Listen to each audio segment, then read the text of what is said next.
মাত্র ১.৫ মাস হয়েছে বাংলাদেশের ইতিহাসের সবচেয়ে জঘন্যতম মানবতা বিরোধী একটি সরকারের পতন হয়েছে তুমুল গণঅভ্যুত্থানের মধ্য দিয়ে। যেই গণঅভ্যুত্থানের নেতৃত্ব সারা বাংলাদেশের মানুষের অংশগ্রহণে থাকলেও সামনের সারি থেকে ছাত্ররা এটির গণপর্তন শুরু করেছিল বলেই সাধারণ মানুষ বিশ্বাস করে। আমাদেরও সেটাই মনে হয়। সেই ছাত্রদের প্রতি মনোভাব ক্রমশই ফিকে যেতে শুরু করেছে। ১ মাস ১৫ দিন হয়নি বিজয় উদযাপন।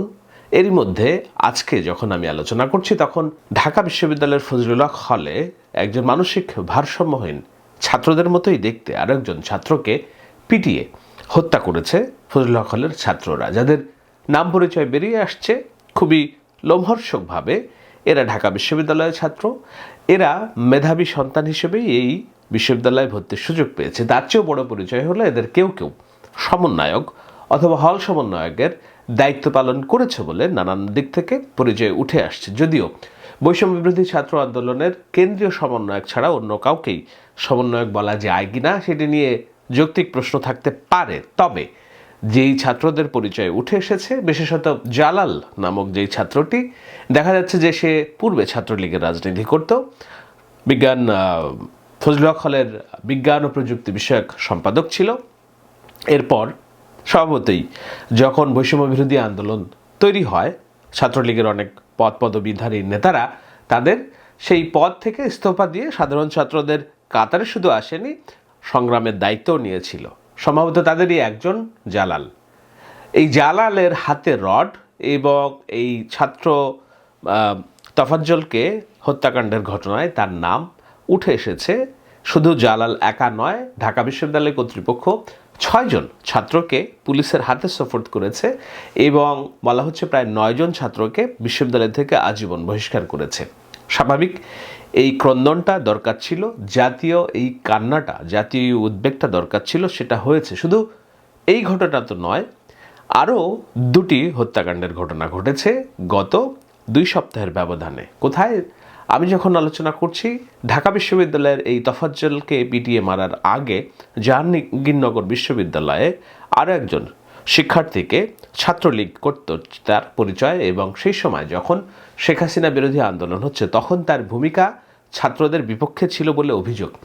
শুধু বিপক্ষেই না, তখন তিনি নিপীড়কের ভূমিকাও পালন করেছিলেন এমন অভিযোগ আছে। তারপরেও তাকে বিশ্ববিদ্যালয়ের গেটে দেখে সাধারণ ছাত্ররা বেধড়ক মারপিট করে, এক পর্যায়ে সেও মৃত্যুবরণ করে। ১ সপ্তাহ আগে রাজশাহী বিশ্ববিদ্যালয়ে ছাত্রলীগের সাবেক এক সদস্যকে নির্মমভাবে পিটিয়ে হত্যাকাণ্ডের ঘটনা ঘটেছে। এমনকি ওই ছাত্রলীগ, তিনি শারীরিকভাবে পঙ্গু ছিলেন, তার একটি কন্যা সন্তান হয়েছে কয়েকদিন আগে, এবং মরার সময় তিনি ঠিকই মুগ্ধের মতো পানি যাচ্ছিলেন, কিন্তু কেউ তাকে পানি দেওয়ার জন্য এগিয়ে আসেনি। ৩টি মর্মান্তিক হত্যাকাণ্ডের পরে টনক নড়েছে সমগ্র বাংলাদেশের মানুষের যে ছাত্রদের রাজনীতি কোন দিকে, কিংবা ছাত্রদের ভূমিকা প্রশ্নবিদ্ধ হচ্ছে কিনা। ছাত্রদের ভূমিকা যদি প্রশ্নবিদ্ধ হয় সর্বস্তরে, এটির প্রভাব কি খারাপ না ভালো, সেটি নিয়েই আজকের আলোচনা। তবে তার আগ দিয়ে চলুন তফাজ্জল নামক চরিত্রটা কি আমরা একটু দেখে আসি যে কেন, কিভাবে তাকে পিটিয়ে মারা হয়।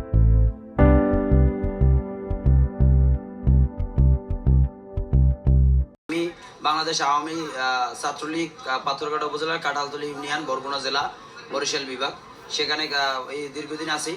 আজকের ছাত্রলীগ, আজকের দেখেন আমার কষ্ট, হৃদয়ের একটা ব্যথা যে আজকের আওয়ামী লীগ ছাত্রলীগ গভর্নমেন্ট ক্ষমতায় থাকা বড় আমার চাকরি বেড়ে, আমার আব্বা আম্মা নাই, আমার ছিল আমার বড় ভাই ছিল পুলিশের সাব ইন্সপেক্টর, যে রাষ্ট্রের জন্য কাজ করেছে, তারপর আজকের চাকরি নেই, হতাশা। আমরা আশা রাখি দেশ একটি জাতীয় চেতনায় উজ্জীবিত হোক, যে চেতনার মাধ্যমে আমরা আগামী দিনে এই বাংলাদেশ নয় সারা বিশ্বে আমার একটা মেসেজ দেব, ছোট্ট মেসেজ, যে আল্লাহ সর্বশক্তিমান, আল্লাহ দেখে। আমরা সবাই সতর্ক হয়ে যাব, যে যার স্থান থেকে দুর্নীতিকে না বলবো, এবং জাতীয়বাদী নয়, আমাদের একটা জাতীয় ঐক্য আই করি না কেন, সবকিছুই আমরা কাউকে ছোট করব না। দেখুন, তফাজ্জল ব্যক্তি জীবনে ছাত্রলীগের রাজনীতি করতেন বলে তার বক্তব্য থেকেই বেরিয়ে এসেছে, এবং তার প্রতিবেশীদের বক্তব্য থেকেও বেরিয়ে এসেছে। তবে তিনি ঢাকায় ছাত্রলীগের রাজনীতি করতেন না, করতেন বরগুনার পাথরঘাটায়। সেখানে কালবেলার সাথে একটা সাক্ষাৎকারে আমি জানতে পেরেছি, তিনি নিজের মুখেও স্বীকার করেছেন যে ছাত্রলীগের রাজনীতি করলেও তার ভিতরে ছিল দেশপ্রেম, দেশকে জাতীয়ভাবে ঐক্যবদ্ধ করা, জাতীয় ঐক্য তৈরি করা, দুর্নীতিকে মূলোৎপাটন করা এবং বৈষম্য দূর করা। সেই বৈষম্য স্বীকার যে সে নিজেও, সেটিও সে বারবার বলছিল যে আমার এত কিছু সীমাবদ্ধতা পরেও রাষ্ট্র আমার দিকে বেখেয়াল। তো এই তফাজ্জল, আমি যতটুকু শুনেছি, ছাত্র জীবনে প্রেমে পড়েন এক ধনির দুলালির, সম্ভবত স্থানীয় কোনো চেয়ারম্যানের মেয়ের। তাকে পায়নি তফাজ্জল, না পাওয়ার প্রেক্ষিতে তার ভিতরে মানসিক অচল অবস্থা তৈরি হয়, ডিসঅর্ডার বলি আমরা যেটাকে। সেই ডিসঅর্ডারের মধ্যে জীবন যখন অগোছালো, তখন তার মা মারা যায়, তার বাবাও মারা যায়, সাথে ছিল একমাত্র বড় ভাই, যেই বড় ভাই চাকরি করত পুলিশের কনস্টেবল হিসেবে, শিশির সম্ভবত নাম। সেই শিশির এই ছোট ভাইকে রক্ষা করার জন্য জীবনের অনেক অংশে ব্যয় করেছেন, নানান রকম চিকিৎসা করেছেন, কিন্তু এই ছোট ভাইয়ের দুশ্চিন্তা করতে করতে একটা পর্যায়ে শিশিরও ক্যান্সারে আক্রান্ত হয়। সেই ক্যান্সারে আক্রান্ত হয়ে গত বছর শিশির মারা যায়।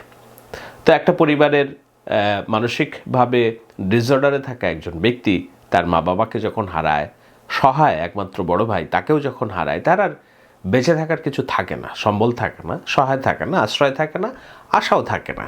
শুধুমাত্র দুবেলা দুমুঠো খেয়ে পড়ে জীবন ধারণ করাই হয়ে ওঠে তার প্রতিদিনের কাজ।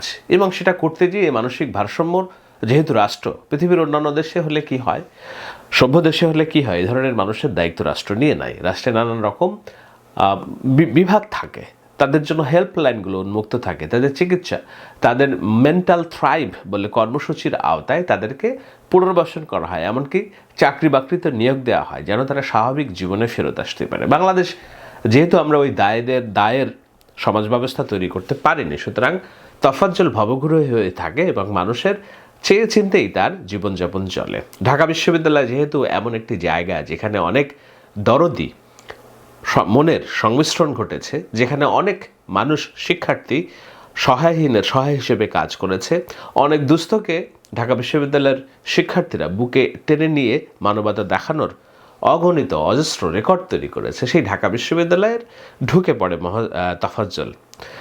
ফজলুল হক হলের ছাত্ররা, বিশেষ করে সমন্বয়কের দায়িত্ব পালন করা অথবা সাবেক ছাত্রলীগ করত, এখন দল পাল্টে সাধারণ ছাত্র সেজে হল নিয়ন্ত্রণ করছে, এমন কিছু অমানুষের নজরে এসে পড়ে।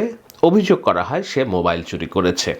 অভিযোগ অস্বীকার করার মতো না, হয়তো দু একটা মোবাইল চুরিও হতে পারে, কিন্তু তাই বলে আইন নিজের হাতে তুলে নিয়ে তাকে যেভাবে পিটিয়ে হত্যা করা হয়েছে, পিটিয়ে হত্যা করা বললে ঠিক হবে না, তাকে কয়েক দফায় পেটানো হয়েছে। একবার পেটানোর পর তাকে আরেকটি ক্যান্টিনে নিয়ে গিয়ে খাওয়ানো হয়েছে, খাওয়ানোর সময় তাকে বলা হয়েছে তাড়াতাড়ি খেতে, কেননা তাকে আবার দ্বিতীয়বার পেটানো হবে। সেই দ্বিতীয়বার পেটানোর পরে আর নিজেকে রক্ষা করতে পারেননি তফাজ্জল। হাসপাতালে যখন নেওয়া হয় তখন তাকে ডাক্তার মৃত ঘোষণা করে। এই ঘটনা জানাজানি হওয়ার পর সারা বাংলাদেশে তোলপাড় হয়েছে, কেননা এই ধরনের ঘটনাটা ঘটছে গত কয়েকদিন ধরে। একদিন আগেই জাহাঙ্গীরনগর বিশ্ববিদ্যালয়ে চোখের সামনে মোবাইল রেকর্ড করা ভিডিওতে নিদারুণভাবে পিটিয়ে হত্যা করা হয়েছে এক সাবেক ছাত্রকে, যিনি ছাত্রলীগের রাজনীতি করতেন বলে। একইভাবে রাজশাহী বিশ্ববিদ্যালয়ের ঘটনাটাও আপনারা জানেন। হয়তো সেই দুটি ঘটনায় আমি ব্যক্তিগতভাবে অতটা প্রতিবাদ করিনি, এই কারণে যেই পরিমাণ অনাচার আওয়ামী লীগ করেছে এবং তার হেলমেট বাহিনী ছাত্রলীগের সদস্যদের দিয়ে সাধারণ ছাত্রদেরকে লেলিয়ে দিয়েছে, যেই পরিমাণ নির্যাতন করেছে, সাধারণ মানুষের রাগ, সাধারণ ছাত্রদের ক্ষোভ, এটি বাস্তবতা। সেই বাস্তবতায় হয়তো দু একটি বিচ্ছিন্ন ঘটনা ঘটেছে, যেটি আমরা কেউ না চাইলেও এটি অবিচ্ছেদ্য অংশ বিপ্লব পরবর্তী। কিন্তু একটা বিপ্লবের পরে কিংবা একটা পরিবর্তনের পরে কতদিন লাগে মানুষের ঘুম ভাঙতে, কতদিন লাগে মানুষের এই বেআইনিভাবে আইন নিজের হাতে তুলে নিয়ে একটা মহৎ কাজকর্মকে প্রশ্নবিদ্ধ করতে কতদিন লাগে? কেন আমি বলছি একটা মহৎ কর্মকে প্রশ্নবিদ্ধ করার মতোই এই ঘটনাগুলো? কেননা যখন আলোচনা করছি তখন অন্তত কয়েক হাজার শিক্ষার্থী সারা জীবনের জন্য তাদের চোখের আলো হারিয়ে ফেলেছেন। বলছেন আমি সব শুনতে পাচ্ছি, কিন্তু আমি কিছু দেখি না, আমি মাকে দেখি না, আমি পৃথিবীকে দেখি না। হাসপাতালের বিছানায় কাতরাচ্ছেন। একটা ছবি দেখেছি, সারিবদ্ধভাবে পা হারানো শিক্ষার্থীরা বসে আছেন, আমাদের সব কিছুই আছে, আমাদের বাহাদুরি আছে, আমাদের নানান রকম উত্তেজনা আছে শরীরের, কাউকে কাউকে পিটিয়ে মারার মতো অবস্থাও আছে। এই ছাত্রদের উঠে দাঁড়ানোর সক্ষমতা নেই। এরকম হাসপাতালের বিছানায় কাতরাচ্ছেন হাজারো শিক্ষার্থী। আহত হয়েছে কমপক্ষে 33,000, সংখ্যাটা আরও বেশি হতে পারে। নিখোঁজ আছেন অনেক মানুষ, আর প্রাণ দিয়েছেন ওয়াসিম, আবু সাইদ, মীর মুগ্ধর মতো অন্তত 890 জন লিখিতভাবে। এর বাইরে সংখ্যাটা আরও বেশি। এত ত্যাগের বিনিময়ে অর্জিত যেই দ্বিতীয় স্বাধীনতা, সেই দ্বিতীয় স্বাধীনতার 45 দিনের মধ্যেই ছাত্রদের ব্যাপারে মানুষ নেতিবাচক কথা বলা শুরু করেছে। কেন? এই কারণে যে তাদের কিছু আচরণ কিংবা বিশ্ববিদ্যালয় এবং অন্যান্য জায়গাগুলোতে যেভাবে তারা আইন নিজের হাতে তুলে নিচ্ছে, এটিকে মব ছাড়া অন্য কোনো কিছুই নামে আর অবহিত করা ঠিক না। মবের অর্থ হলো যে উন্মাদ, একেবারে কোনো রকম বিকারগ্রস্ত একটি জনগোষ্ঠী, ছাত্রগোষ্ঠী, যারা সব কিছুকে তুচ্ছতাচ্ছল্য করতে চায় এবং চিলে কান নিয়ে গিয়ে গেছে। এই ধরনের একটি বিশ্বাসেরকে কেন্দ্র করে তারা একটা জাস্টিস তৈরি করতে চায়, সেটাকেই বলাই হচ্ছে মব জাস্টিস। বাংলাদেশের ছাত্ররা কি মব? যারা শেখ হাসিনার পতনে ভূমিকা রেখেছে তারা কি মব, নাকি তারা বিচক্ষণ, তারা মেধাবী?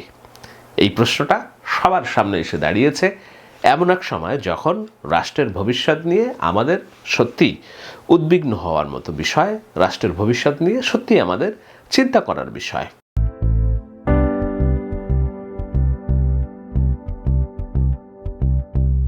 কেন রাষ্ট্রের ভবিষ্যৎ নিয়ে উদ্বিগ্ন হওয়ার বিষয়? কেন রাষ্ট্রের ভবিষ্যৎ নিয়ে চিন্তা করার বিষয়? কেননা রাষ্ট্রের প্রত্যেকটা সেক্টরে অরাজকতা, আইন শৃঙ্খলাহীনতা এবং সাধারণ মানের নিরাপত্তাহীনতা জেঁকে বসেছে। পাসপোর্ট অফিসের সামনে দাঁড়াবেন, হাজারো মানুষের লাইন, কাজের কোনো অগ্রগতি নেই, পুলিশ দায়িত্ব পালন করছে না, সেনাবাহিনী, যৌথ বাহিনী তারা মাঠে আছে, তাদের বিরুদ্ধেও এই যে অত্যাচারের অভিযোগ আমি যখন আলোচনা করছি, তার 2 দিন আগে ময়মনসিংহে ছাত্রদলের এক নেতাকে পিটিয়ে হত্যা করার অভিযোগ উঠেছে সেনাবাহিনীর বিরুদ্ধে। আমি যখন আলোচনা করছি তখন পাহাড়ের বেশ কিছু ঘরবাড়ি জ্বলছে। কেননা জ্বলছে? সেখানে মামুন নামের এক বাঙালি ছেলেকে, বাংলাদেশি ছেলেকে, যেখানে পাহাড়িরা বলে সেটেলার, সেই সেটেলার নামক যাদেরকে তারা অভিহিত করে, তাদেরকে পিটিয়ে মারার ঘটনা ঘটেছে। তার প্রেক্ষিতে বাংলাদেশি কিংবা বাঙালি যারা সেখানে সেটেলার হিসেবে পরিচিত, তারা কিছু ঘরবাড়িতে আগুন ধরে দিয়েছে। আমি জানি না এটি কোথায় যেয়ে থামবে, কিন্তু এটি একটি বাংলাদেশের স্থিতিশীলার জন্য একটা স্পর্শকাতর জায়গা, স্পর্শকাতর ভূমি। সেইটা এখন উত্তপ্ত, ছাত্র বিশ্ববিদ্যালয়ে উত্তপ্ত। রাজনীতিতে কি হবে না হবে এটি নিয়ে নানান রকম কথা আছে, আমাদের নানান রকম সংশয় আছে। আর্মি তাদের ম্যাজিস্ট্রেসি পাওয়ার দিয়ে সেনাবাহিনীকে মাঠে রেখেছে। আমরা জানি না এর ভিতরে দ্রব্যসন্ধি কী। রাজনৈতিক দল যাদের দেশ পরিচালনা করার কথা, রাষ্ট্র পরিচালনার কথা, রাজনৈতিক দলগুলোর সাথে ছাত্রদের কোনো সমন্বয় আছে বলে আমরা এখনো পর্যন্ত শুনিনি। এমনকি ইউনূসের নেতৃত্বে সরকারের কোনো সমন্বয় হচ্ছে কিনা, বোঝাপড়া হচ্ছে কিনা, সেটিও আমরা শুনিনি। অথচ দরকার ছিল কি? দরকার ছিল একটা জাতীয় ঐক্য। কার বিরুদ্ধে ঐক্য? কিসের বিরুদ্ধে ঐক্য? ঐক্যটা ছিল ফ্যাসিবাদ যেন আর ফিরে না আসতে পারে। পতিত স্বৈরাচারী শেখ হাসিনা সরকারের পলায়ন ঘটলেও প্রশাসনের সর্বস্তরে, এমনকি তাদের নিয়োগকৃত প্রেসিডেন্ট, তাদের নিয়োগকৃত সেনাপ্রধান, তাদের নিয়োগকৃত অন্যান্য বাহিনী এবং অন্যান্য রাষ্ট্রের পুলিশ বাহিনী থেকে শুরু করে সব কিছুই তাদের নিয়ন্ত্রণে। এই অবস্থায় কেবলমাত্র সংসদ সদস্য, আওয়ামী লীগের নেতাকর্মীরা পালিয়েছে। কিন্তু দেশ যদি আবার অস্থির হয়, রাজনৈতিক দলগুলোর মধ্যে যদি কোনো ঐক্য না থাকে, ছাত্ররা যদি নিপীড়কের ভূমিকায় অবতীর্ণ হয়, সাধারণ মানুষ, যেই মানুষ দেশের মালিক, তারা বীতশ্রদ্ধ হয়ে পড়বে। একটা পর্যায়ে তারা বলবে আগেই ভালো ছিলাম, অথবা এই সরকার দেশ পরিচালনায় ব্যর্থ। দেশ পরিচালনায় যদি সরকার ব্যর্থ হয়, এটার আলটিমেট এই ভাবনাটা যদি মানুষের ভিতরে তৈরি হয়, তাহলে এই যে অর্জন, 890 জন ছাত্রের প্রাণহানি, হাজার হাজার ছাত্রের অঙ্গহানি, হাজার হাজার মানুষের চোখের এই যে বলিদান, এইগুলোর অর্থ কী? এটার প্রাপ্য কী? এটার পাওনা কী? এইটার প্রতিদান কী? এটার অর্জন কোথায় যেয়ে দাঁড়াবে? অনুমান করা যায় বাংলাদেশের স্বাধীনতার, ভোটাধিকার, গণতন্ত্র, ফ্যাসিবাদ থেকে মুক্তি এবং মত প্রকাশের স্বাধীনতার যেই কারণে আমরা লড়েছি এর সব কিছুই ভুলুণ্ঠিত হতে পারে না। আপনারা সাথে ভাবছেন যে আওয়ামী লীগ হয়তো ফিরে আসলে এগুলো ভুলুণ্ঠিত হতে পারে না। আওয়ামী লীগ ফিরে আসার বাইরেও আরও অনেক রাস্তা আছে। একবার ধরুন দেশে যদি মার্শাল ল জারি হয়, একবার ধরুন দেশে যদি আফ্রিকার দেশগুলোর মতো দীর্ঘমেয়াদী সেনা শাসনের কবলে পড়ে যায়, কোথায় থাকবে আপনার স্বাধীনতা? কোথায় থাকবে আপনার মুক্তমত? কোথায় থাকবে আপনার এই যে ভোটাধিকার? স্বাভাবিকভাবেই এই সব কিছু নির্ভর করছে আমাদের সামগ্রিক আচরণের উপর। তারপরেও আরও একটি বিষয়, যেটি হলো ছাত্রদের সামগ্রিক সভ্য আচরণের উপরে। ছাত্ররা কি সভ্য আচরণ করছে? আপনারা বলবেন বিচ্ছিন্ন ঘটনা, আমিও মানতে চাই এটি বিচ্ছিন্ন ঘটনা, কিন্তু একটা, দুইটা, তিনটা, চারটা করে যখন ঘটনা ঘটে তখন সেগুলো একটা সামষ্টিক ফলাফল যোগসূত্র হিসেবেই দেখা হয়। আবরারের 2019 সালে শিবির সন্দেহে পিটিয়ে মারার ঘটনাটাও আওয়ামী লীগ বলেছিল এটি একটি বিচ্ছিন্ন ঘটনা। বিশ্বজিৎ দর্জিকে ছাত্রলীগের ছেলেমেয়েরা পিটিয়ে মারাটার ঘটনাও বলেছিল একটি বিচ্ছিন্ন ঘটনা।